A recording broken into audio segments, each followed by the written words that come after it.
Lorong-lorong sempit katakombe Paris terasa menyesakan, dipenuhi oleh dinding tengkorak dan tulang belulang yang menatap hampa. Di tengah keheningan abadi itu, Jinluk, seorang penjelajah urban pemberani, bergerak dengan hati-hati. Cahaya dari lampu kepalanya menari-nari di atas sebuah peta tua yang mulai rapuh di tangannya. Matanya yang tajam memindai setiap detail, mencari sebuah tanda. Akhirnya, dia berhenti.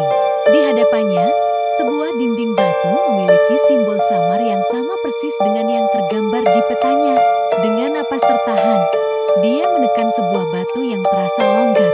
Suara debu yang berjatuhan dan gesekan batu kuno memecah kesunyian saat sebuah jalan rahasia perlahan terbuka di hadapannya. Dengan jantung berdebar kencang, Jinluk melangkah masuk ke dalam ruang tersembunyi yang pengap. Udara di dalamnya terasa berat, seolah tak pernah tersentuh selama berabad-abad. Sorot lampu kepalanya menembus kegelapan pekat, menyingkap jaring laba-laba tebal yang menggantung seperti tirai hantu. Di pusat ruangan, sebuah sarkofagus batu yang megah berdiri dengan angkuh.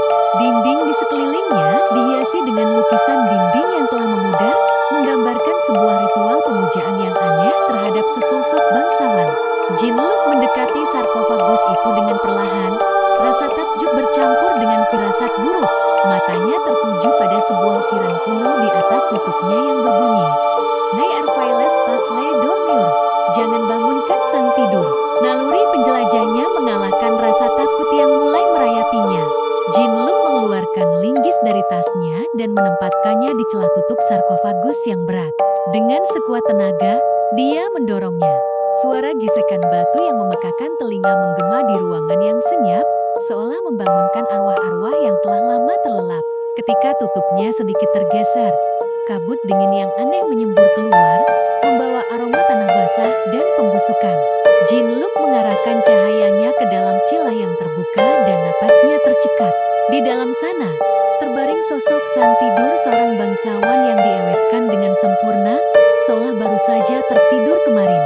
Terpesona oleh penemuan luar biasa ini, dia mengulurkan tangannya, ingin merasakan tekstur kain beludru yang sudah usang pada pakaian bangsawan itu. Tepat sesaat sebelum ujung jarinya menyentuh kain, jari-jari pucat milik bangsawan itu bergerak sedikit. Jinluk sontak menarik tangannya dengan kaget, jantungnya serasa berhenti berdetak.